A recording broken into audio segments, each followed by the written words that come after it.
Okay, we're live. Welcome to our Ask Me Anything, hopefully hosted by SavageRiffs.com. It's great to have with us Robin and Sean, lead designers for Arcana and Mysticism for Savage Riffs, which we've been sinking our teeth into for the past week and a half or so.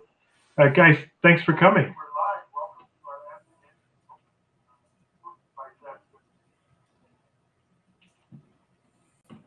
Thanks for coming, guys. Hello. There we go. So already I've noticed you guys have this cute habit of doing things in unison. That's awesome. My wife and I are not nearly so cutesy, so now I'm jealous. Yeah, we've got all the same hobbies, so we spend and no children, so we spend tons of time together. Yeah. So in 21 years of this, yeah. Yeah, you sync up. Mm-hmm. Well, good to know. I'll hold out for that then. So you guys, we were talking a little bit just before we started. You guys are kind of the lead. Oh, looks like we lost them for a second. Hopefully they decide to come back. I was saying that they're the lead designers for the Arcana and Mysticism product. They took it over as it developed, and they contribute a lot of stuff, particularly the content. So as we talk tonight, if we can get them back, the content will be where we'll focus the rules, because everybody knows that the Tomorrow's Legion Players Guide is going through a bunch of reiterations, a bunch of changes that they'll not really be able to talk about that, because there's just so many things that this touches this and this touches that and this touches this and this touches that. So we're really trying to focus tonight on content and go from there and worry about mechanics at another time. So I'll just try and get them back here, and then we'll get on the line. So who's all on the chat? Give us a shout out from who you are and where you are, and we'll work on that. Who's out there tonight? I see Jody's here as always. Thank you. John wants to play a drinking game. So drinking game for this is every time we say Elemental Fusionist, take a drink. So we'll do that. Whoever asked if there's audio and video, we do have both. We're just trying to get the Birchers back on video. They seem to have disappeared.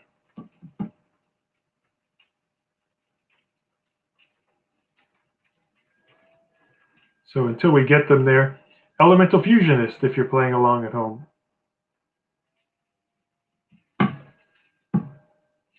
Oh, look, we got people from New Jersey and from Wichita Falls, Texas. Welcome, Jeffrey. Welcome. And Jody's in Hickory, of course. If you haven't bought yourself a genuine Carolina Gaming table for your tabletop group, you better do so now. Contact Jody. Oh, wait, wrong product. Contact her because she's great at Pinnacle Entertainment Group. Getting back to people, getting emails out. Thank you, Jody, for all that. We still don't have video back for these guys, so we'll just have to keep waiting.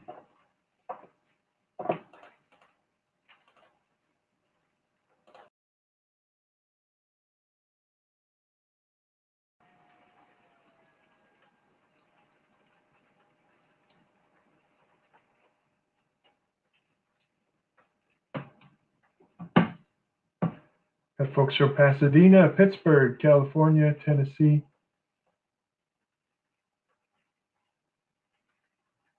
How much bigger than expected is Savage Riffs? I think that's bigger than anyone has ever thought.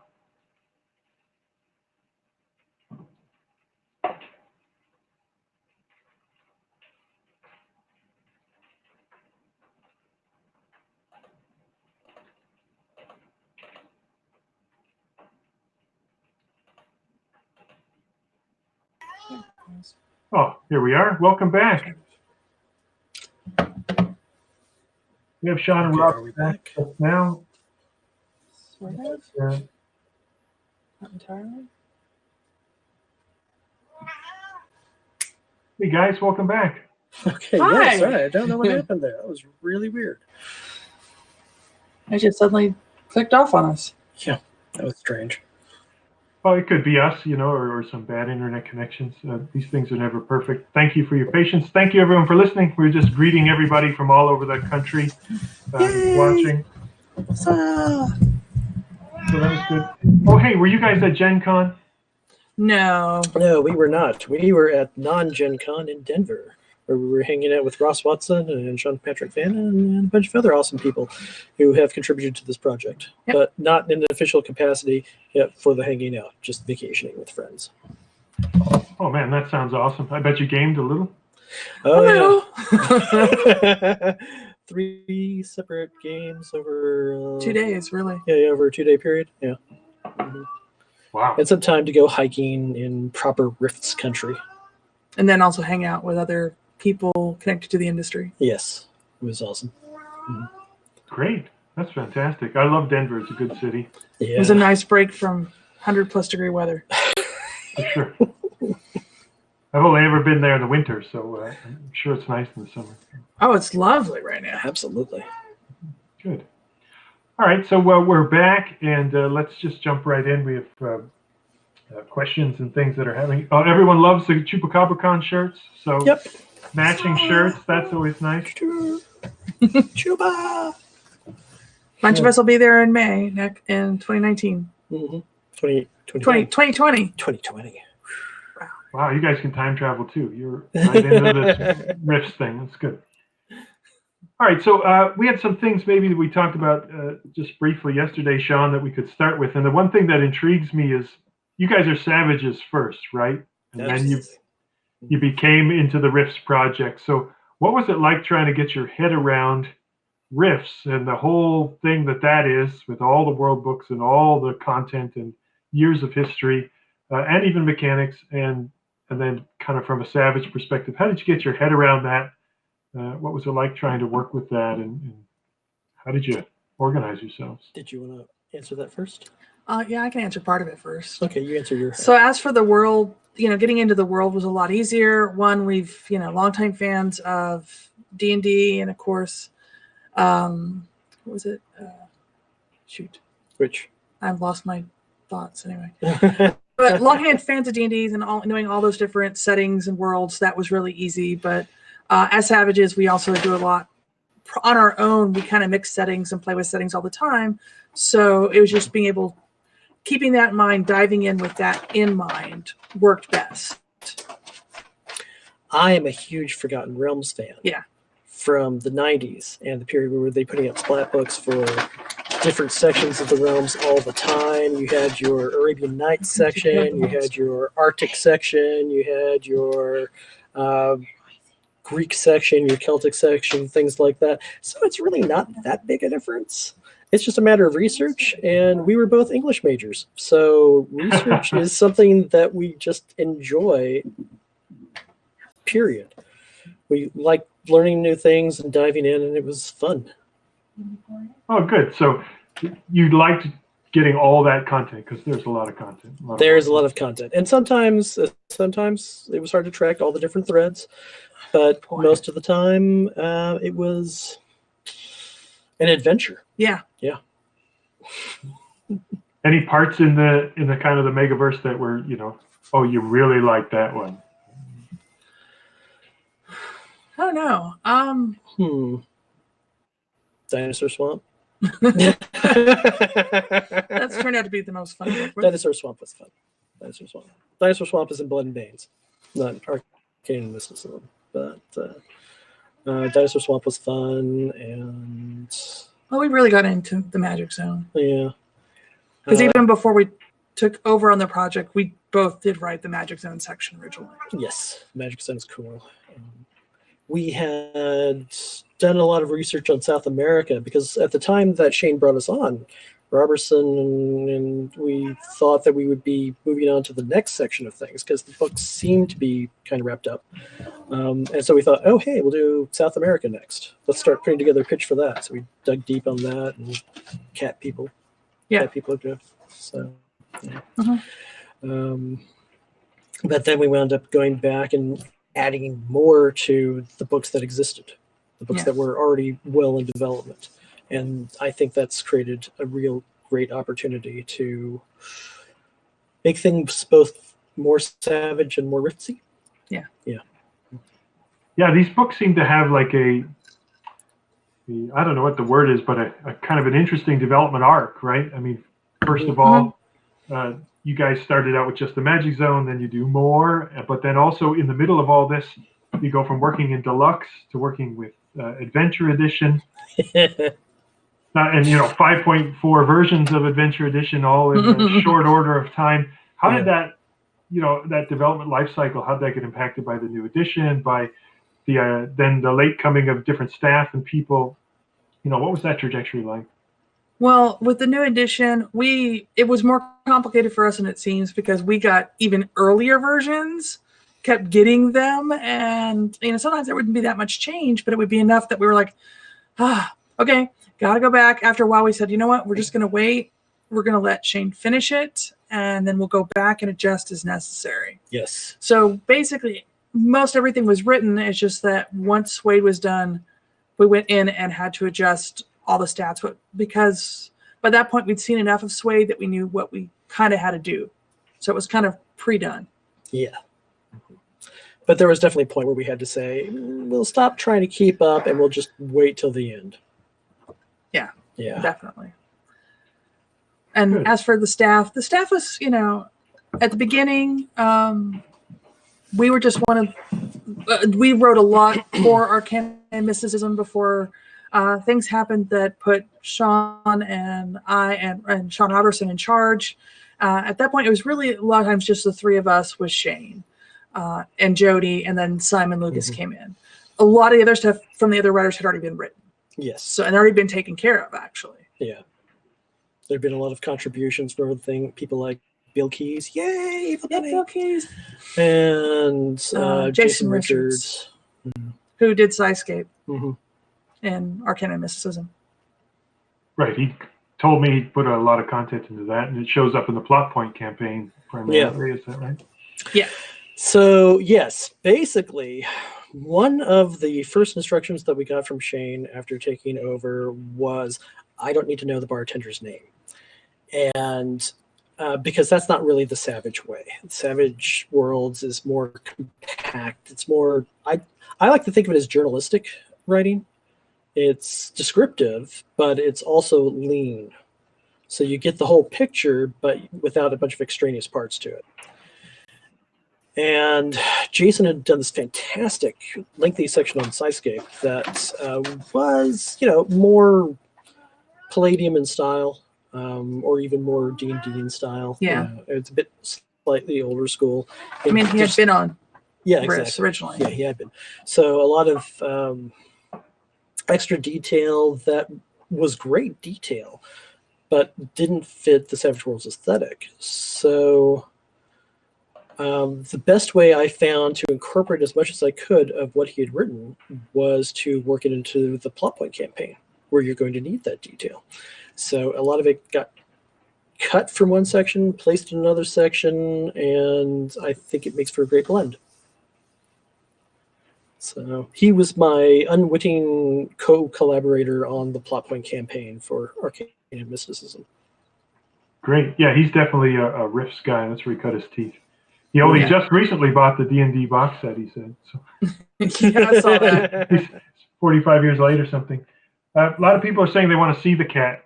Is the cat camera shy? Yes. No, she's standing right here. That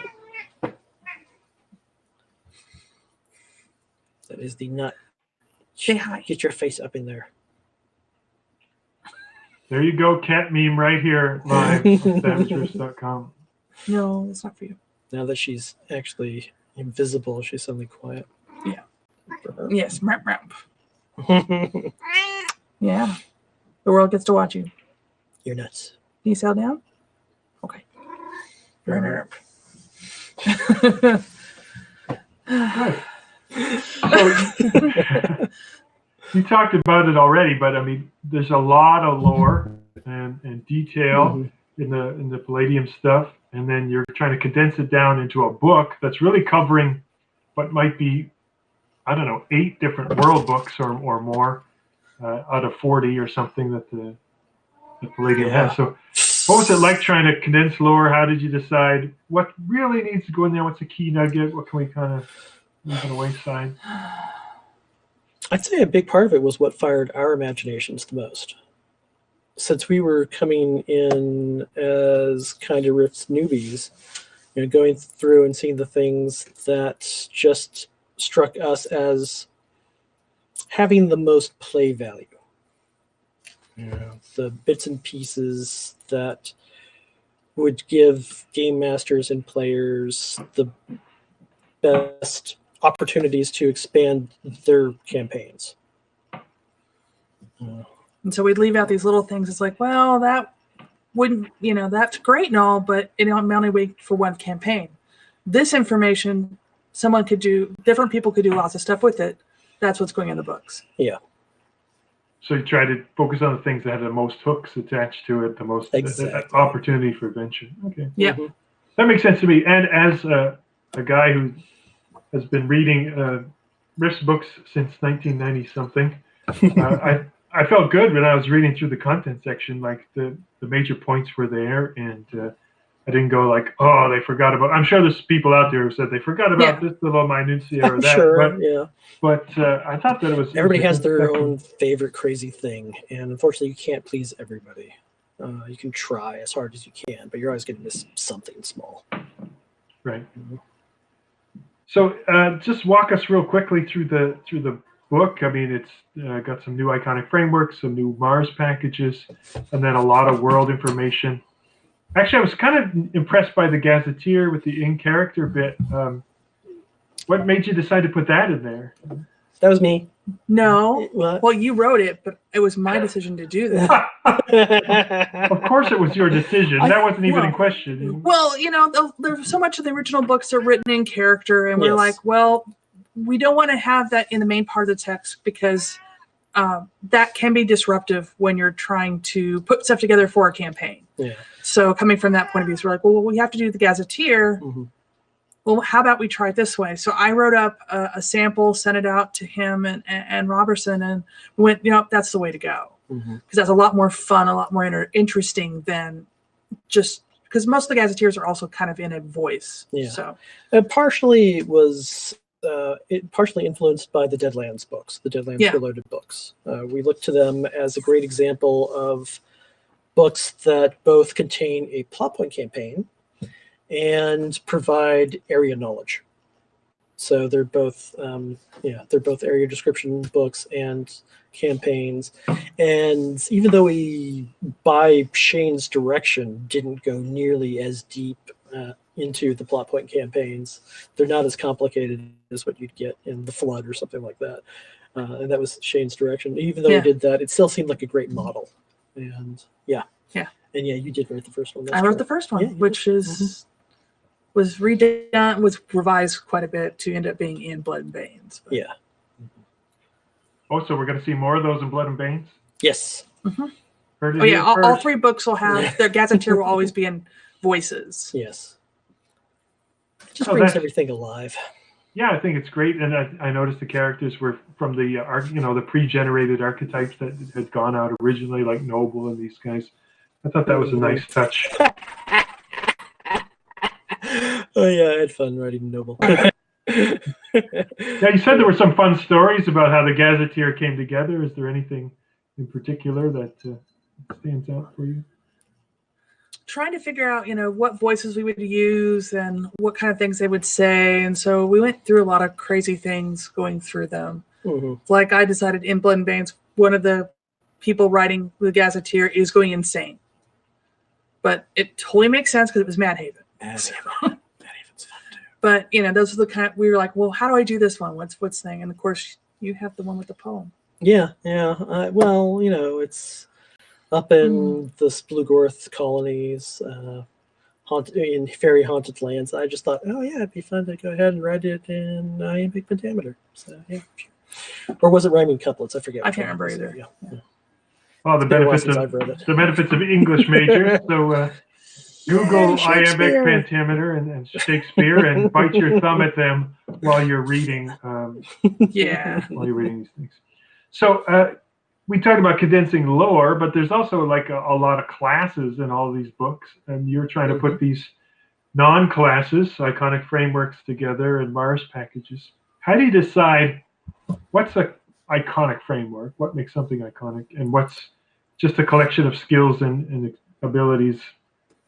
I think a lot of the times in Rifts, it's fairly obvious which ones fit into which category, because you've got things that are just like variations on a theme. What was it? Right there. Yeah, I know. But I'm just trying to remember. You're way too early. Yeah, I mean, like if something was really big and complicated, it was automatically an iconic framework. It couldn't be a Mars package. It couldn't be a race. It had to be an iconic framework. But again, when we found things that were, again, multiple variations of sort of the same thing, those were usually Mars packages. Oh yeah, like the Grey Seers. That's a good example there, actually, because the Grey Seers are functionally just mystics who are just slightly different. And so it makes as much sense to just turn that into an edge in this case, rather than provide it for an entire Mars package or iconic framework of its own. And then there were a lot of wilderness scouts. There's a lot of variant wilderness scouts. So you don't need a bunch of variant options for that. Just turn them into edges for the most part too. Yeah. But for the iconic frameworks, if it's something that really breaks the mold, if it's something that has powers that are exceptions to the rules rather than additions to the rules, then it really works well as an iconic framework. And if it's something where you can put it together using basic powers and things like that, then it makes more sense as a Mars package. Right, that makes a lot of sense to me, but it's a unique thing. Someone in the chat said the Spirit Warrior and the Shaman were real well done, so good. Thanks. That was you. That was me. Yes. Actually, I really like those myself personally. I was always a big fan of the Spirit West books. What other ones in there did you really enjoy doing, or were just like, hey, that was fun to work on? That's gonna be all you. I didn't do any of those. Let's see. The Psy Warriors gone through a lot of variations, and there was some debate about how to handle that. I tried to push them into kind of more of a Yoshia kind of sense. The warriors of wuxia movies like Crouching Tiger, Hidden Dragon, that kind of thing, because they seem to line up with that really well in the first place. There's obviously from the existence of Sanatoa and the way that things are generally described regarding the Psy Warriors, that they're meant to be kind of that mystic martial arts type. And so I pushed it a little bit more in that direction, had some fun with that. Did you add the pike to that? That's not something we normally saw in the original, and the kind of sword and shield fighters, or is that something that got added later? The pike is something that kind of was inherited and then expanded from the earliest drafts, which were not mine. And there's been some return to that here too. Yeah. That's like the weapon manipulation edge, where you can turn it into a rapier or whatever, and get the benefits of that in addition to the normal damage. That was mine. I like that one. I'm proud of it. Yeah, some of the earlier stuff, it basically Sean Patrick Fannin did all the iconic frameworks and all the Mars packages, and I think Robertson did a few of the races. And there's been a lot of reworking of things because of the Tomorrow Legion Guide 2.0, or whatever you want to call it, the revised version of that, since that's changed some of the there's so much change to the core mechanics as it's changed some of the focus of things, and so there's been some rewriting there to bring it more in line with the new vision, which works perfectly well. Good. Yeah, I think that's good. I mean, some people, Psy Warriors don't have pikes in the original. What's up with that? But I think we can go with that. And then, Well, we've got the Psycape, so I might as well give it to him. right. And then Robertson told me he put the elemental fusionist in there. So any questions about Yes. that, we can just ignore. Yeah, unfortunately. Sorry, guys. That's totally new. That's post us. Yeah. Good. You'll just have to have him on again to talk about the mechanics in more detail. Yeah. Well, Oh no. we don't actually have a show. We just decided we wanted to talk about this. Okay. Members have so many questions, but maybe Yeah. it'll become a thing. And if Yeah. you don't know much about future development, see some questions in the chat there about like temporal raiders and when are we going to see Atlantis and all this. Well, that was definitely had been part of discussions leading into the next group of books. Yes. I don't know if they'll necessarily continue along that way, but the thought had certainly been to finish off the Western Hemisphere with the next group of books, and Atlanteans would have to be a part of that. Yeah. But I think right now we're seeing how all this plays out, how well it works, and then I think Shane will make some decisions, and of course, that's when we'll decide where we're going to go with the books. Mm-hmm. Well, Yeah, I mean, Robertson's going to do most of the deciding. well, if he has his way, we'll have all the books and Riffs. Oh, heck yeah. So Mm-hmm. one thing I like about that guy is he's a Riffs fan, so that's a big plus. Huge Rift Massive. fan. Yes, absolutely. He's very passionate about it. I said one thing I like. I'm sure there's other things. I can't think of any right now. Sean, if you're listening. Okay, so just jumping ahead, did you guys have much to do with the equipment section at all? Or is that? I think the equipment section was frankly kind of already in place. There wasn't a Yeah, I whole think lot of that's changes mainly there. Sean Patrick fan, but you put in a few Oh, things. that's true. Yeah, I did wind up deciding on okay.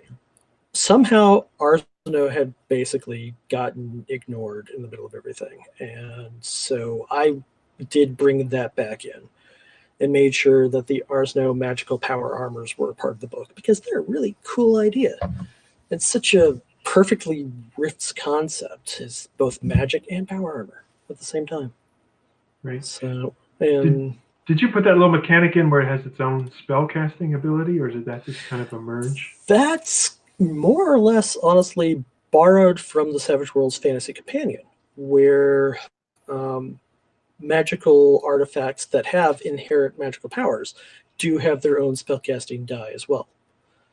So that you can activate things sometimes even if you don't necessarily have any magical powers of your own.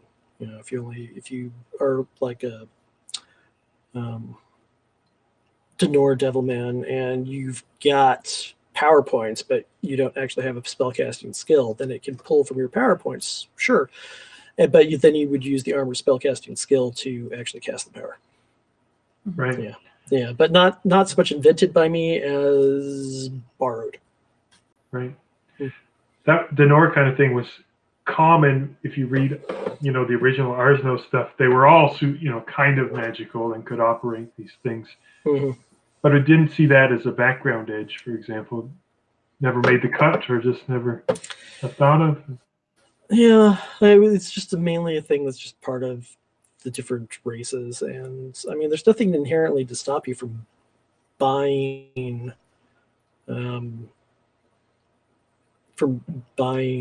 the arcane background, even if you don't necessarily want to put points into developing the skill. Right. So, yeah. Yeah, I mean, depends on the race and the type of iconic framework. You might have some limitations, but outside of that, yeah. All you have to do is buy the edge. But if people really think that should be in there, this is a playtest. So, just send Robertson lots of comments about it and get him to put it in.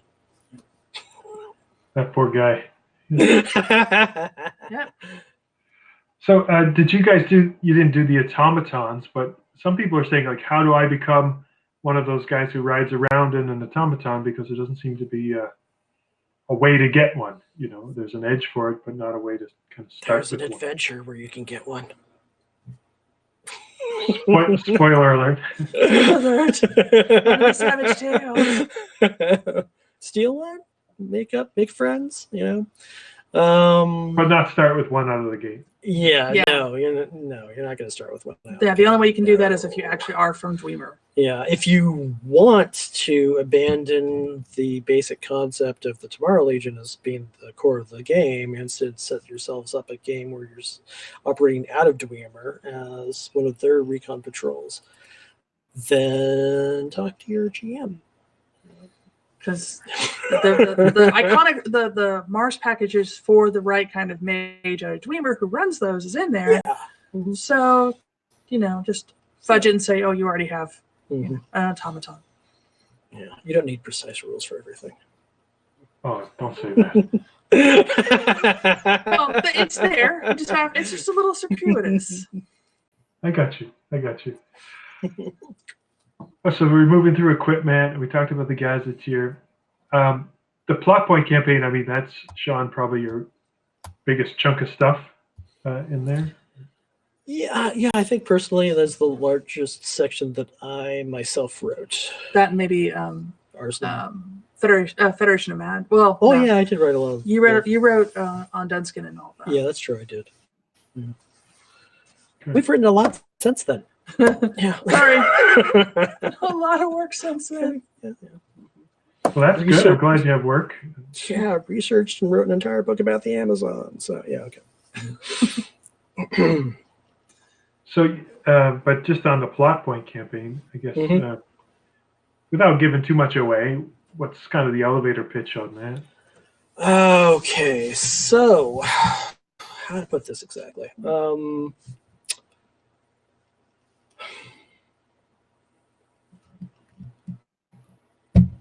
A lot of the major villains of Rifts are embedded in the setting. They're characters that are meant to be an ongoing, important plot thread. Psycape, the original Palladium book Psycape, introduces one who, frankly, is not meant to be an ongoing, important plot thread, in the form of the ancient, malevolent, deity-like creature Nixla.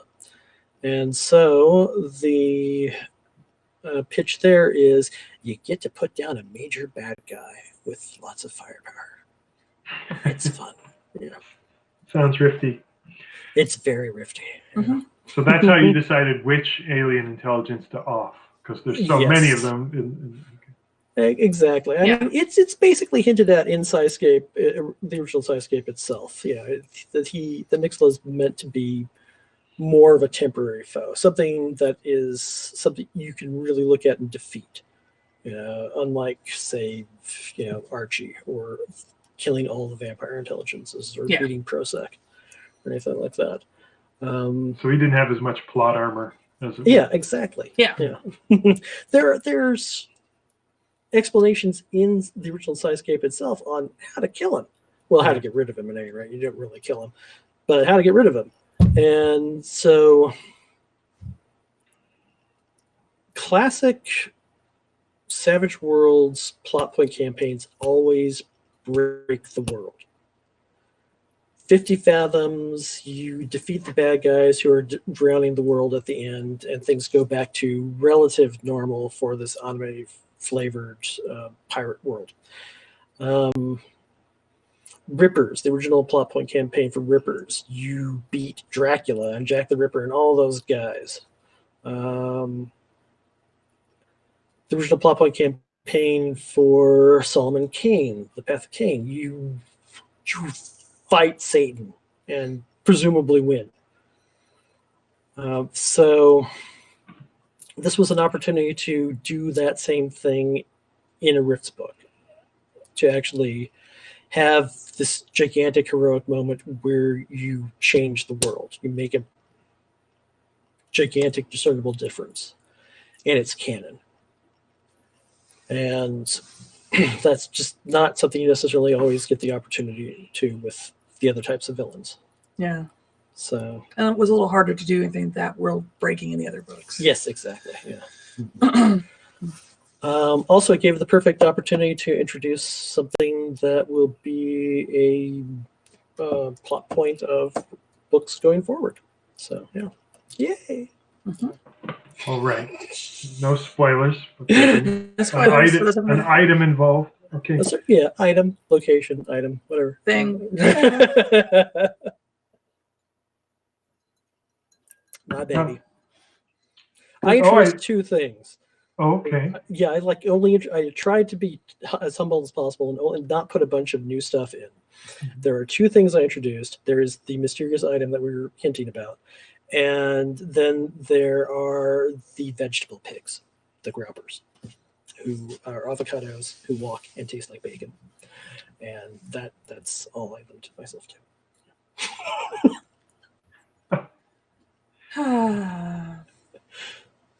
All right. Well, that's hold it. I need to recover. Just give me a second here. I see Simon Lucas is on the chat, so he says he's working on Blood and Banes as he listens.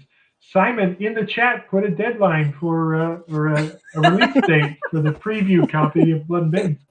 Come on, Simon. Killing us We need here. our were-ocelots. Yeah. Were-ocelots.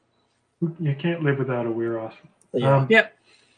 So for the plot point campaign, just jumping back there, what kind of power level do you think it is? Is that a seasoned level kind of thing, or is it designed to start at novice and kind of grow? It really is designed to start at novice and work its way up. I mean, you might want to start at seasoned, but you don't really need to be any higher than that.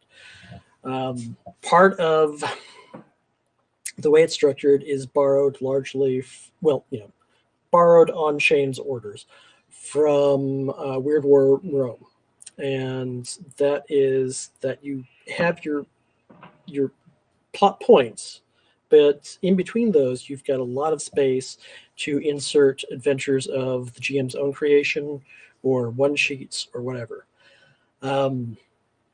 I personally suggest that you run all three plot point campaigns together, starting with Souls of Darkness and then cutting away partway through to the Blood and Banes plot point campaign or the Empires of Humanity. I'd say the Empires of Humanity. Yeah, Empires of Humanity plot point campaign. Come back, then cut away to the other one. Yeah. And then come back to finish it. And just, use all three books together. 3 story arcs at once? Yeah. Your players are smarter than... Oh, I shouldn't say that. Well, the other two, I think, are a bit more discreet. And and Souls of Darkness is definitely meant to be spread out. Mm-hmm. Give you time to develop. Give you time to make friends and allies. To bring an army together. Well. I don't want to think about all those possibilities. So that's good. I think on the plot point campaign, is there anything else on that that's, any advice for GMs running it or anything like that?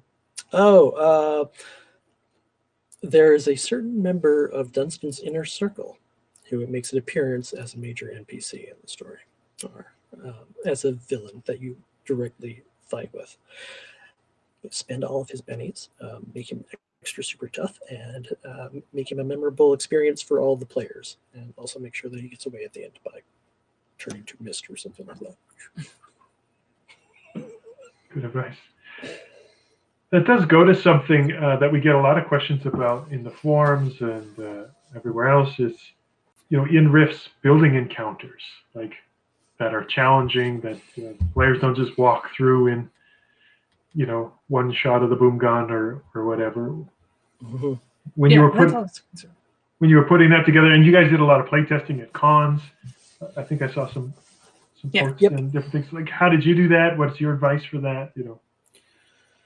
You just have to remember to run the bad guys as intelligently as the players run their characters, or more intelligently, since you usually can think of some of the strategies that they might use ahead of time.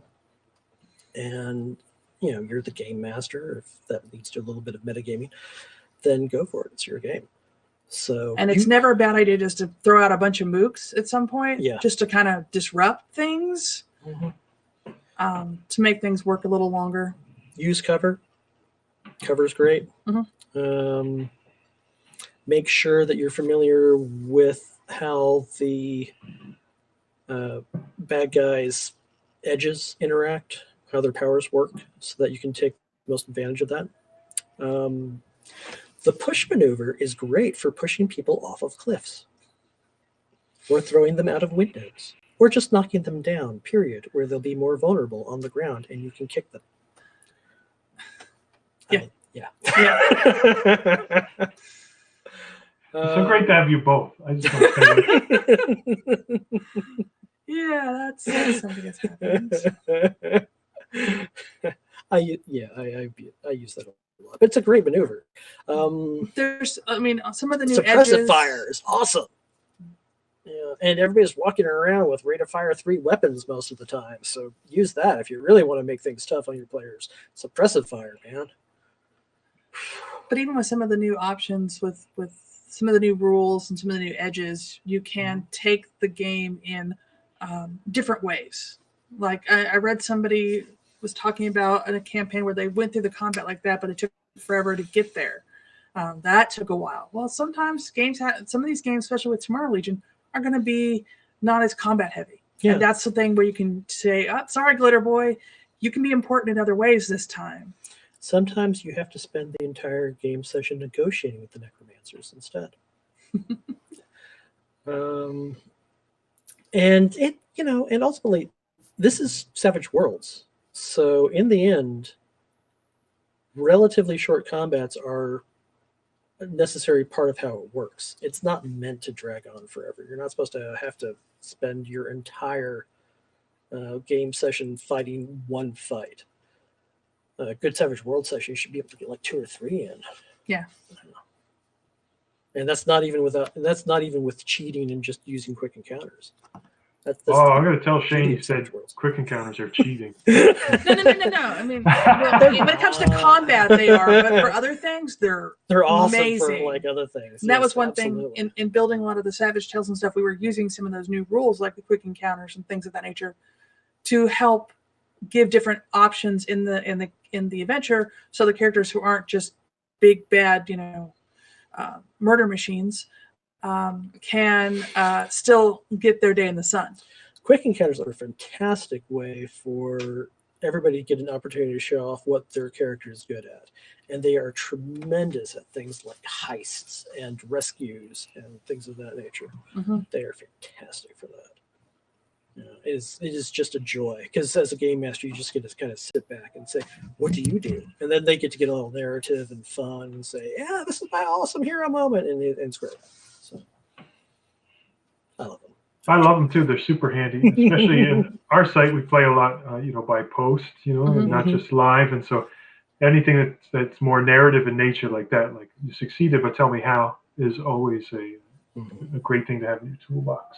Yeah, and I know Shane wants games that are more narrative, more where the players have more say in things, and some of those rules, like the quick encounters, do that. And they're good things to put in Savage Risk games, so that it's just not constant combat. Yeah. No, that's good advice. I think that's great. The last section of the book, and I'm trying to, if you're asking questions online, I am watching and trying to work them in as we move through here. So I don't think I'm not. Now, you said the monsters were already kind of largely written. Yeah, the monsters were kind of lined up. There were a few things that got added in. I love saber-toothed cats, so I made sure to put the Panther-Terrier on it. And I also did the art order for that one and said, make it Frazetta-like. And yes, it's a beautiful piece of art, and I love it. Yeah. The Alu were something that Robertson just kept fighting for. I kept saying, no, we don't need them in here. We don't have space for them. And he says, no, they've got to have them in. And yeah, they're actually really useful to have in their Alu method.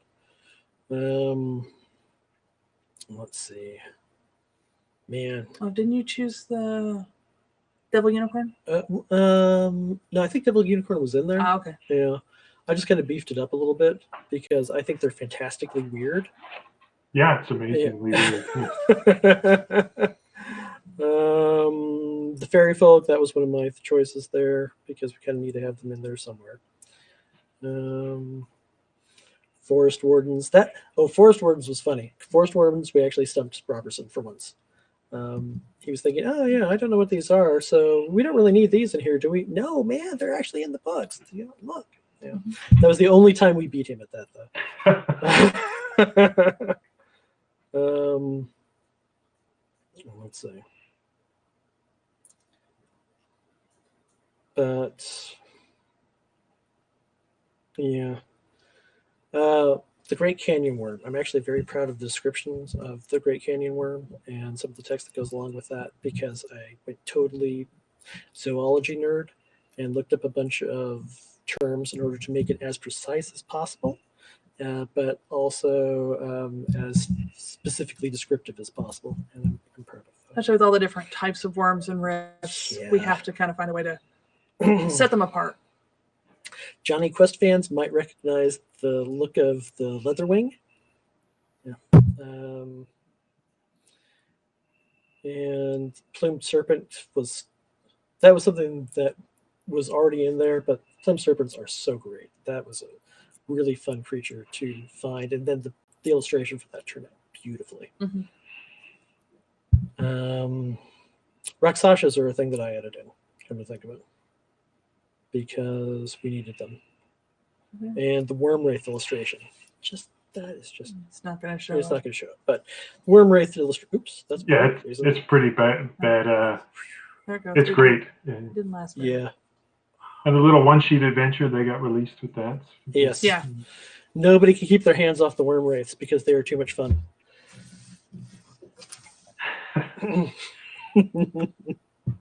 Okay, so just one question we had in our forums is, and you might not be able to answer this, I don't know, maybe you can give some guidance on it. I'll try. In the GM's handbook for Suede, they talk about summon ally, and maybe you can give it some tweaking and some adjustment based on your setting, maybe.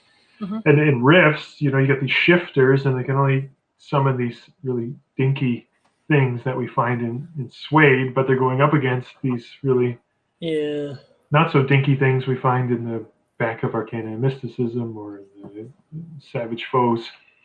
Is there any advice or way to kind of say, if you're a shifter and you can summon a veteran, or you Devil Unicorn, or whatever,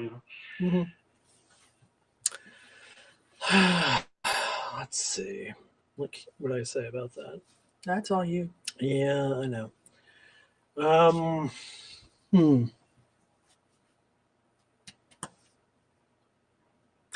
Make that a point of playtest feedback. That's the answer.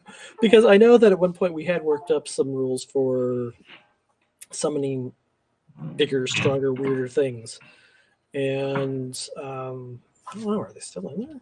I don't know. Yeah, I thought they'd work, but I might have overlooked that. But that was something that we've still got some text for lurking about somewhere. So just lean on Robertson and Lucas and say, hey, we want this in there. Okay. I know Simon's listening, so Simon, these guys just threw you under the bus, and we want our summoning rules in that extra thing that keeps getting added to. What was it called? The field manual. Let's stick it in the field. Yeah. Oh yeah, absolutely. Yeah, it could easily go in there. That's true. Right. So there was a bunch of insistent asking. I thought we covered it, but let's just go through the chat a little bit here and make sure we try to get to people's questions. Knights of the White Rose. They're not in this book because they're in Blood and Banes. Because they're linked to Madhaven, and Madhaven is such a Blood and Banes thing. Yeah. Yeah. Tattoo Magic. Not in this book. I don't know when it's coming. Yeah, no, that would be attached to the True Atlanteans, and that would presumably be in the next section of books, if that happens. Yes, assuming that Robertson sticks to what we The talked original, originally, which he's under no obligation to do. It's his stuff now. From a design perspective, I'd love to chat with you guys about like how the heck would you do Tattoo Magic and Savage Foes. Yeah, that is a challenging one. I admit, I'm kind of glad I didn't have to figure it out. I've personally taken a bunch of kicks of the can, and I'm no professional by any stretch of the imagination, but I just can't make it work. It's tough. Not to satisfy people like Patrick out there on our forums who need it to function exactly like it functioned, in the old way too. So. Yeah, I'm talking to you, Patrick. Jumping back to the Techno Wizard armors, and power armors, and how they borrow from the. And I don't know, this might be too minutiae mechanically. Like, is that spellcasting die in the armor really there when with most techno-wizardry you can just use spirit to activate it? Like, what does it do differently, or why is it different, or why is it better than the ways we already have to use our Well, devices? to be honest, that was partially my thinking a way of trying to bring things more into line with the Suede ethos of attributes are reactive and skills are active. Yeah. So it makes sense to me that it would have its own. And again, this is for people who aren't necessarily techno wizards can use these armors too. It's a typical part of the Arsenal Defense Corps. They have tons of people who are not necessarily magical in themselves, who still use the magic inherent in these devices. And for that, it makes more sense for it to have a spellcasting die of its own, rather than use spirit, which is always an option. Okay. I mean, if you want to house rule it, it's your game, man. Oh no, man! I'm against house rules. Raw all the way. So you put in the psi nega psychic, but not necessarily the psi nullifier. Was there? I thought the nega psychic was just more fun. Ultimately, that's what it boils down to: is that the psi nullifier didn't. They were very similar. They are very similar. Sorry, not were. They still exist. They're very similar, and of the two, the nega psychic was just more amusing to me. I didn't have space for both of them. And, honestly, God, it just comes down to it was more amusing. Right. Nega Scott. Yes. Yeah. That's fair. They are kind of intractable that way. But the nullifier could be easily duplicated using that as a basis or something. Exactly. I mean, I would still hope that people take all the new stuff they're getting and don't stop creating the fan versions of things. I mean, yeah, obviously you can't publish them on swag or anything like that, but keep being creative. That's the most fun part of playing role-playing games, period, is creating stuff. Creating stories or creating rules. And that's, some of the choices that were made in the books, we were thinking about, well, okay, this could be used if someone, changed it a little bit, could be used for something else. So we were looking at things like the Nega Psychic that would be some like of those abilities that are in there and tweak them for other things. Years ago, before we got the gig, actually kind of as a not so subtle audition for the gig, I created a Power Ranger type iconic framework on the Wine and Savages blog that heavily borrowed from the Cyber Knight. And, so reuse those mechanics, use them to make the things that you want. Right. And that's okay. Like that sometimes, and I don't know if we inherit this as old school Rifts players or if that's just some people are wired that way or something, but like the idea like that the GM can just kind of fudge that to make that work or to just change that or something like that is really, I don't know, it gives some people tremors. And I guess I could get that. Yeah, I mean, coming from the Savage point of view, that's what you do with Savage Worlds. That's what it's meant to do. But, yeah. And I wouldn't say that creating new iconic frameworks and new Mars packages is necessarily the easiest thing in the world. It's not necessarily something that people can have a grasp of. But there's enough tools in the existing iconic frameworks, or will be by the time we're done with the vampires and the werecats and things like that in Blood and Veins, and everything that's coming up for Empires of Humanity. Empires of Humanity.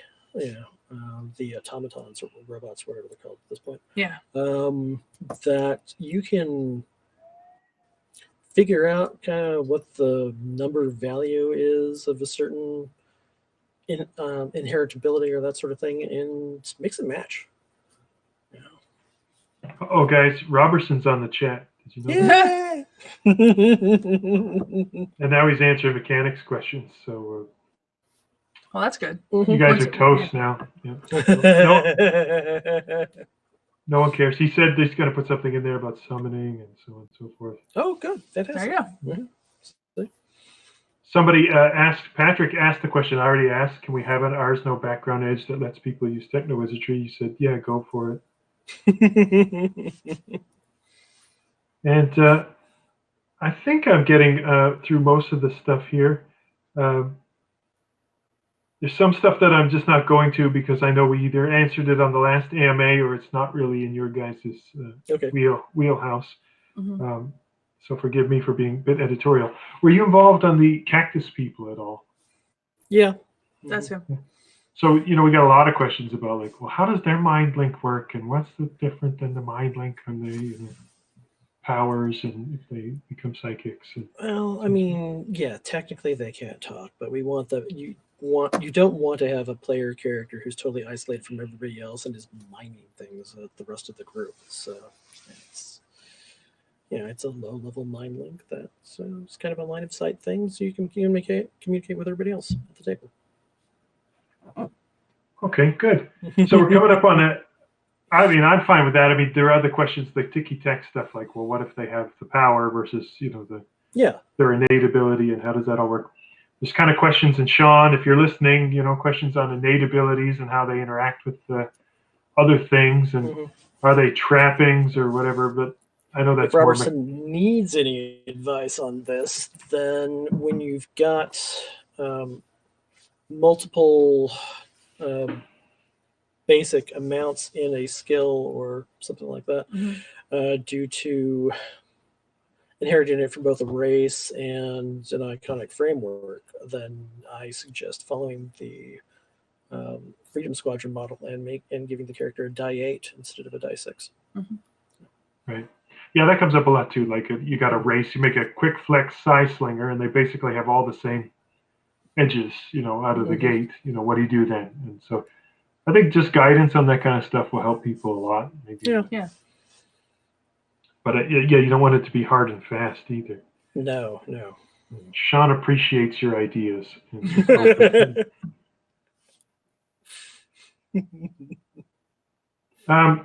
This is I don't know, did you guys have involvement, like there's the spirit bow and the spirit spear, these magic items, and maybe magic items in general, there's some rules for creating them. Is that newer or is that stuff you were involved in?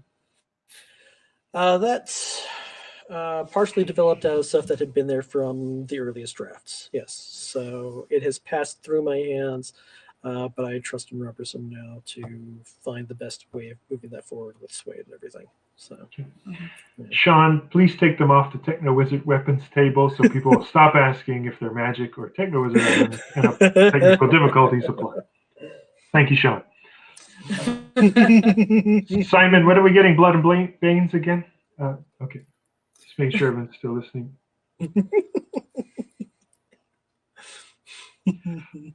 I had another question, but I was busy trolling and I forgot all about it. Shoot. It's hard to remember things when you're talking to us because we make people giggle. Yeah. You guys are a lot of fun. I am so glad that you're here. Any more questions from the chat while we're doing that? Thanks again, guys, for coming on. It's been so much fun to have you here. What do you think, if people are digging into Arcana and Mysticism, you're like, don't miss this, or I know it's all great, but like,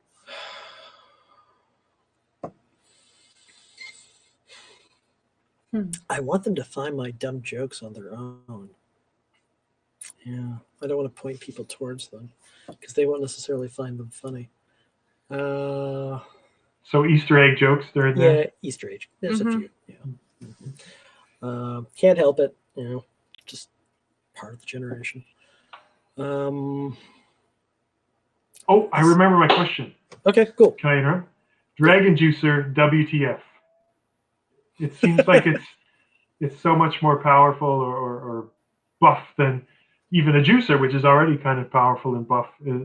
Are we missing something there? Is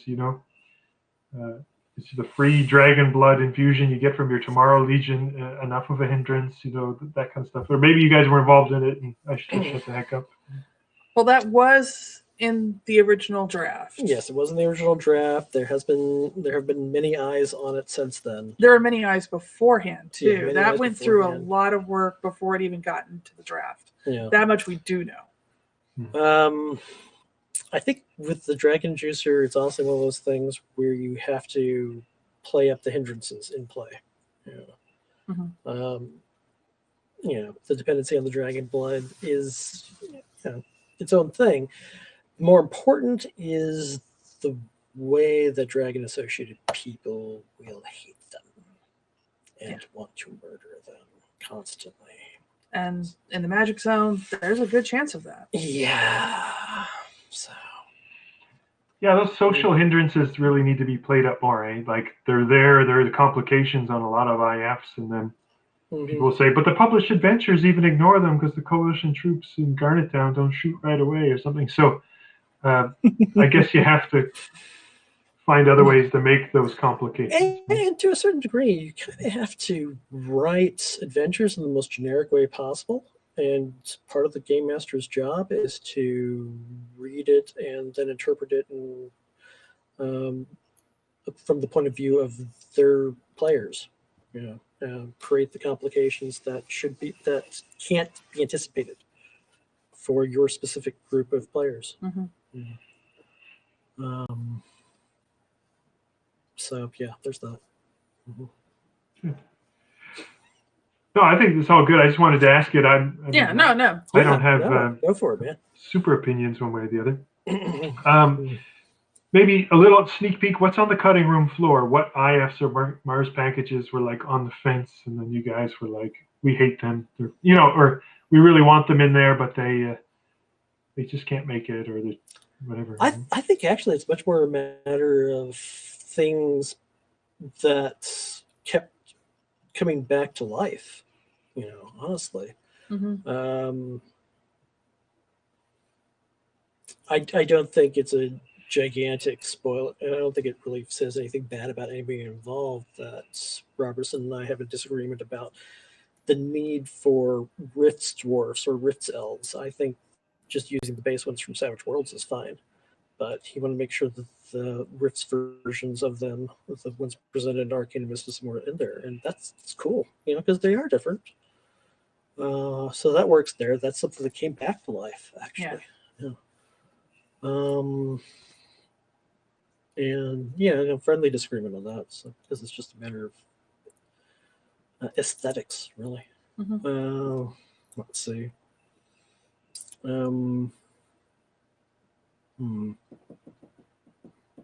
Yeah, I don't remember that much in the iconic frameworks and Mars packages and races. Yeah, no. I don't think there was a lot that got cut, because most of the time, because if we found ourselves in a position where we needed to save some space, well, those player-facing options are the most important part of the book. So we would cut from other sections. We would cut from other sections instead. Trim a few hundred words from the Federation of Magic by cutting out every use of the word "that."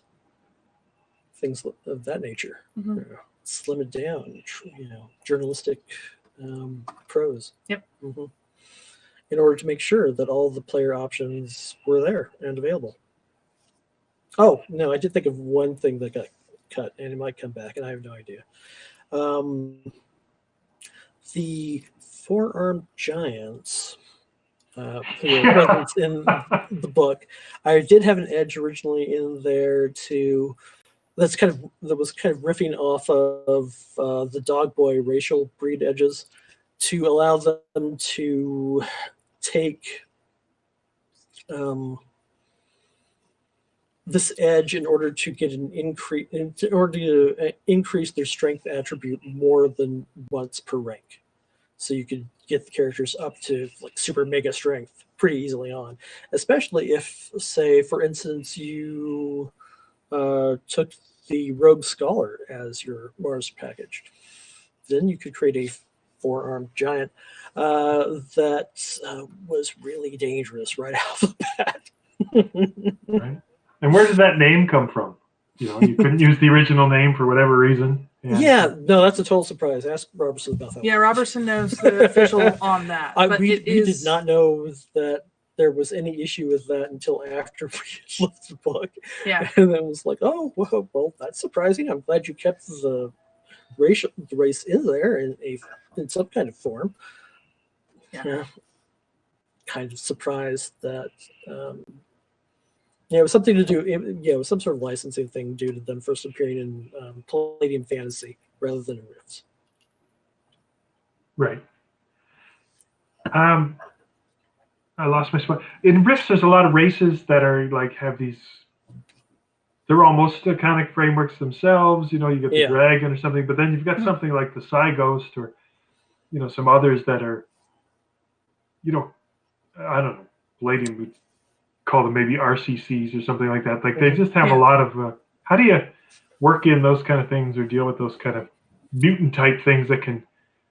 They're not necessarily magic or psionic, but they can turn invisible or turn into a ghost or whatever. Well, the Psy Ghost especially underwent a kind of radical change because they were originally going to be a Mars package. And then I was rereading through things and realized, wait a second, this isn't a skill you can pick up. These are a group of mutant humans who have this unique racial ability to do that. And so had to then translate what had been a Mars package into being a race instead.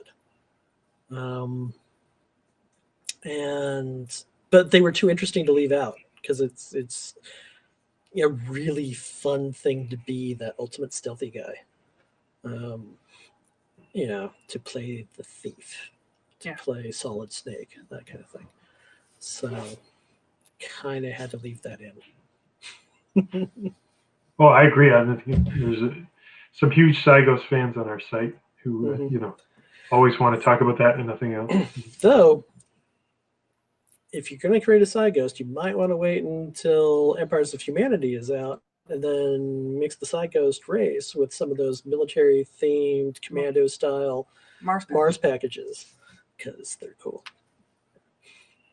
All right, Simon, another due date. Okay, so I think we've covered a lot. We've covered mostly what's in the chat. I want to say thank you to Simon and to Jody and to Sean Robertson for jumping on the chat too. It made it 3 times as interactive as having you guys here. This is fantastic. I mean, just everybody's around. It's so available. I really love that. Maybe Robin, if you want to take a minute, sell us on Blood and Banes, and if we're really lucky, you'll come back and spend some time talking through us when you can really talk about it. But like, what's in there that's we're just going to be so excited about? Well, I mean, it's finding all the really awful sort of things, bad guys in North America, and pulling those out. I mean, there's a lot of focus on vampires because I know a lot of people want those vampires, but kind of had to think about, well, where are some of these places or monsters that were just the most problematic and can do the most with. So the book goes all over North America, of course, North America / Central America with the vampires. But if there's a nasty sort of thing or just a really dangerous kind of bad situation in North America, it's probably in Blood and Banes. Yeah.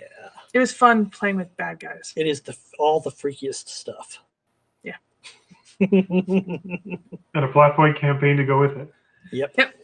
And how did you decide which ones alien intelligences were expendable in that? Well, that's assuming that you can fight your way all the way to a vampire intelligence. The plot point campaign does not go that far because it's going to be really hard to get that far. Yeah. If you have some help after doing the Arcana and Mysticism plot point campaign, maybe a little bit easier. But the big goal with that one was to at least give some kind of important information that would help the Tomorrow Legion stop the vampire menace as they move forward with it. Yeah. So it was kind of leaking out information, which, Big Rifts fans who love vampires know that information, but want to make sure it was in there. Mm-hmm. Oh, that's great. I'm so excited about that one. Hopefully you'll come back and talk to us about it again, even though I don't even have a real show. I just Yeah. a nerd who wants to talk to people about nerdy things. That's cool. No, that's good. Yeah. We both did a lot of work on, I mean, it's her baby, but we both did a lot of Yeah. work there. Like I That's did. usually how babies go. Yes, Yeah. exactly. Yeah. One of us does the most work. Yeah. But My the wife other said one's that too. Yeah. yeah. The other one's driving out to pick up pickles at 3 a.m. though. Yes. We all have our part to play. So, Good time, little one. what's it like to be a husband and wife team? My wife thinks that gaming is bizarre. Other people, their significant others are in it and love it too, you know. But you guys not only get to maybe play role-playing games together, but to write them together, create things together. You know, sometimes is it like too much at the breakfast table, or you know? No. Well, I guess when things get really complex and complicated, and we just sometimes it's like one of us has to go, no, we just have to step away. So that's been at least the one thing. It's like, no more of that. We need to go and do something else. You know. But the secret of this is that she's been a gamer longer than I have, and from older editions than I have. yeah, I've been playing since I was 10. Oh wow!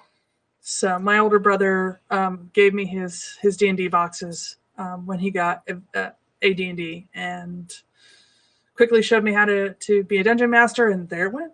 Mm-hmm. Yeah, so you've been playing since Redbox, original. Well, yeah, original red and blue box. Yeah, and I didn't start until I was 16, and I'm 2 years and 2 days older than her. So she's got a 4-year lead on me, and I started with AD&D Second Edition. So sitting around with a bunch of my teenage friends because we didn't have girlfriends anymore. But for me, at least once I got like into high school and college, in our group, it tended to be that if you were a female gamer, you probably were dating another gamer. Yeah. It was just kind of how it worked out. And we got into this semi-professional work that we're in right now through me starting a blog and inviting her to start a blog with me, and she said, no, I want to have my own wine blog instead. And so we had several years there where we were each revving up our writing again, after a long lull after college. And so we had time to grow things independently before we started working together again. Mm-hmm. Yeah. So that gave us time to get egos into check. Yeah. And I mean, I do have an MFA in creative writing, so that's an advantage is knowing how workshops run. And I was at a school that was very supportive in workshops, and it was about building people's work. So I kind of brought that into this, and that kind of helps. Yeah. Without one of us getting mad at the other. Mm-hmm. Learning how to do criticism and help each other best. Besides, no one can ever find all their mistakes, and it's good to have a second pair of eyes. Yes, absolutely. Yeah. And if that second pair of eyes is sitting right next to you, so you can get immediate feedback, that's really helpful. Oh, that's great, man. And 2 English majors, Yep. Wow. I don't know if I could handle it. I could definitely use one. Oh, somebody quickly asked in Blood and Banes, is there a Maelstrom maker? No. But start pitching that right now, and maybe Robertson will bring one out there. Robertson, they're throwing the work on you too. You and Simon Lucas are busy tonight. No, I think we can talk about what's going to come up in Blood and Banes. We've already talked about some of it, before anyway. Yeah, so Knight of the White Rose, the Ethical Necromancer, which is my baby, and I'm so very proud of it, and has the best art in Rifts period. Yeah, that's a big claim. Going back to some of the old stuff, man. I have my opinions on art. Okay, it's not better than any of the Keith Parkinson pieces, but it's one of the greatest character illustrations I think ever all time. the vampire. So Yeah, because many people would vampire. want to play a vampire. Mhm. After years of so many of us playing in the storyteller system, of course, someone's going to want to play a vampire. Yeah, absolutely. So, And it's canon. yeah, it's canon. Again, it's canon. Yeah, Mhm. the good guy necromancers and good guy vampires are canon. They're part of the original books. There. Werecats. Werecats were a huge development job. And I that suppose went we should through- save that story. Yeah, we'll save that story, but Yeah. there's a lot of work and a lot of different changes on that back one. and forth on Werecats. Barbarians. Mutant barbarians, Yeah, too. mutant barbarians. That's riffs. You have to have mutant barbarian. Yeah, eco wizards. I know some people have been. Oh asking yeah, about yeah. Alan's eco-wizards. asking about those like crazy. Yeah. Eco wizards. Good. Eco wizards. Vampire hunters. Vampire hunters. Yeah. Shoot, can't remember. A bunch of cool professional edges. Yeah, Yeah. that was one thing with Blood and Bangs. There's a lot of professional edges. Yeah. So you can have the squire of the Knights of the White Rose, and you can be anybody and be a squire, and it just creates that telepathic link between you and your knight, which is an awesome thing to have. Races include the centaurs, which are also there's information there on how to make them a cyber centaur. Yeah, both the cyber centaurs and normal centaurs. Sasquatch. Because we were like, gotta have another, something weird. Oh well, they're part of canon, so why not? Yeah. Sasquatch. What's the other? I can't remember the race. Yeah. Well, that's fine. That'll give us more stuff to talk about next time. Yeah. Yeah, I mean, if you guys are willing to come and talk when we can talk more and see what's in there, then we Yeah. would. No, definitely. Yeah. Oh, somebody's asking if you'll read through the table of contents for Blood and Veins, but you can do that. Let's let them prepare Get the playtest document first. Yeah. It's closing in, from what I can see, but I don't want to step on any toes there. Yeah. Are we going to see Momano hunters in Blood and Veins, or is that more these techno wizard headhunters? TW's Psionics or Cybernetic? Oh, they're in Empire. As Sean answered on the chat. Okay. That's why. Yeah, exactly. Mm-hmm. Yeah. Okay. It was interesting trying to figure out what was going to go in what book in some areas, because like with Blood and Veins and Arcana and Mysticism, there's overlap, especially with like iconic frameworks, but Empires of Humanity and Blood and Veins, it's Mars packages. We got to be careful not overlap. Dinosaur Hunter. Yep. Dinosaur Hunter. That's Dinosaur it. Hunter. It's one of the Mars packages. There's a Mars package that's in Blood and Veins. Are there dinosaurs in Blood and Veins? Yes, there are. Yes, there are. Dinosaur Like- Swamp is in Blood and Veins. Mhm. And you said it was like some kind of template or something, right? So you could like for types of dinosaurs or Yeah. imagination? Basically, in order to keep the stats as simplified as possible, we made kind of this slight break with traditional ways of handling it in Savage Worlds. And so you've got dinosaur kind of template stats. So you've got large carnivorous dinosaurs, then you've got small carnivorous dinosaurs, your raptors, your Deinonychus, that sort of thing. And then the armored herbivores, and then you get your sauropods and your The flight. flying flying reptiles and aquatic reptiles. Mhm.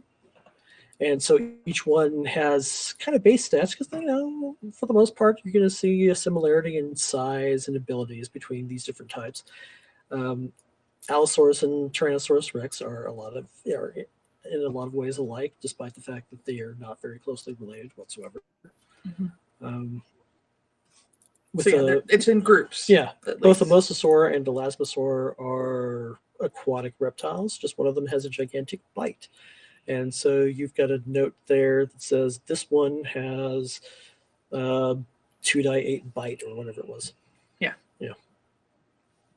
Oh man, so exciting. Yeah, because not all the monsters are specific. Well, not all the creatures are entirely evil monsters, but Yeah. if you've got a pack of sauropods, Mm-hmm. you gotta watch out. Oh, and so many ghosts. Yeah, ghosts. All those different haunting entities and ghosts. Yeah. And these kind of Mhm. things. Yeah. Tectonic entities. My first one? Yes, that's Robertson. He did the majority of the ghosts. Yes, yeah. One of those things he was very passionate about. Yeah. So, but they're a cool thing to have in there. They're, I mean, it makes Mad Haven such a. Yeah, I mean, there was always something in there, but he's like, no, let's break it down more. Expand it a bit more, all that, and that gives everybody a lot more to play with there. Yeah. Because the ghosts are in some ways more different than the dinosaurs are from each other. That's true. Yeah. Possessing entity? I believe so, yes. What? Possessing. Yeah. Yeah. I mean, they have a lot of them have like the puppet power. So. I know, but it's just nice to have it. Yeah. I think us Palladium fans are somewhat completist in our. I get that. That's definitely That's why it was hard going. Okay, we gotta leave. This is what's got to go in, but Blood and Banes was harder about figuring out what goes in, what doesn't go in. And we want to keep you buying books for years. Yeah. Well, that is also the Palladium way. Yeah. All right, so Sean, you told me, and if maybe when we were just doing some Facebook back and forth on this, there were some funny stories or some good stories about how the Plot Point campaign came together. So maybe close us out with a good story. We've kind of covered that. Oh, okay. But to be more precise about it, so Jason Richards had written this great chapter on Psycape that unfortunately kind of went outside of the Savage Worlds parameters, but I wanted to keep as much of it as I could. So I was looking around, trying to figure out the plot point campaign, because it was important to all of us that each of the books this time have a real plot point campaign in it, something to give direct play value in addition to all the character, in addition to all the player facing options. And looking at the Psycape book, and realized that Nixla made a perfect foil for a plot point campaign, being a really dangerous opponent that at the same time seems seems kind of intended to be somebody that the players defeat, which then led into trying to spin things off as much as possible, giving space for Jason's cool ideas and fitting in things of my own. It became stealing my one sheet. Yeah, stealing Robin's one sheet. So like the first plagiarism in your own home. The first act. Well, I asked your permission. Yeah, she asked my permission. It wasn't quite plagiarism. It's like, hey, I would like to use this. And I went, okay. Yeah. So the first act is that's not really exciting. Is it exciting? Yeah. First act is slightly rewritten from what she had created. Second act brings in a lot of what Jason had written. And then it was an opportunity to just try to create really unique, fun scenarios. There's an act that is really predicated on negotiation. And I'm not sure that it's necessarily going to go well for the players on every group, but that's fun. Complications are fun. There's a heist. I am a huge fan of heist movies, and specifically the anime and manga franchise Lupin III. So I got to create a heist scenario for that, involving my favorite bad guy in all of Rifts, for that matter. Because what's the point of having these awesome bad guys working in the background if you never actually find yourself in conflict with them? Oh, it's so true. Yeah. You don't want to you don't want to be precious with your NPCs. No, you want them up front where you can actually fight them. And sometimes maybe narrowly escape, but that's a story to tell. Mm-hmm. Who wants to run a Star Wars campaign and never encounter Boba Fett? Exactly right. Yeah. And so it was a challenge to try to work in each cool thing that's inside of Savage Worlds, each subsystem. So it ends with a mass battle. Yeah, it's not really a spoiler to say that you've got a mass battle coming up, and it will be awesome, especially if you go and make friends. And your Tomorrow Legion. Yeah, Go make friends. go make friends. Yeah, it seems to be a big theme. Is like, how does the Tomorrow Legion stay in business where it's jammed in between the Federation and the Coalition, and they need to make friends, and they need to be able to do some things and then get some things so that they can, That's not be why- swallowed up. Yeah. That's why all the chapters generally end with, here's the Tomorrow Legion in those areas, and that came from original ideas from the first drafts. Yeah. And we just we've got an act of Souls of Darkness that's based around social conflict, and another one that's based around quick encounters, and another one that's based around mass battles, and a chase. There's a chase in there too. So it was just a joy, and thankfully everybody has said so far that they really liked it. So hopefully players like it too, and don't curse me. So. The sign of success as a GM. Yeah. Well, great. Thank you guys so much for coming and speaking with us tonight. We're coming up right on an hour and a half, which I think is a good length for something like this. Yeah. Probably. that's probably I mean, if you want to talk geek all night, I guess, but for me, it's going on midnight. Yeah, I understand. Yeah, Friday is one of my days off. So And yeah, I'm you still better on- just tell me to shut up. Vacation, so to speak. I'm just tired. I was golfing all afternoon. So that's it for me. From me, I want to thank you again so much for coming. I want people to check out. Is it a good place to go just to send people to your blog and to see some of the stuff that Sean you have on Swag and different things like that? Absolutely, yes. Yeah. I have several Rifts compatible, but maybe slightly tongue-in-cheek options available on Swag. The Morph Transer bots, which are robots that change into other things. Or actually, in this specific case, they're vehicles that change into robots, come to think of it. I forgot that's how I created things. Yeah. But they are actually Rifts compatible with some notes on how you would convert them over there. And then the Key Warrior, which is deeply inspired by the video game and anime franchise Sengoku Basara, which is the first 2 seasons and movie of the anime are just fantastically hilarious fun. And then there's your Pretty Opponent, which you can buy to annoy your game master with. No one buy that. Okay. Or you can just wait till Blood and Veins and kind of do a Riffs version of it. Oh, snap. All right. Well, so I plugged it. I put your blog link down below there, so people will be able to see it. And Yeah, we haven't updated the blog in a long time because we've been too busy as freelancers. But there's years worth of stuff that maybe needs to be brought up to Suede compatibility. But hopefully, you will find it inspirational. Great. Well, I'm going to do a little outro here. If you guys want to hang around for a second, so I can thank you, that would be fantastic. Absolutely. But let me just thank everyone else for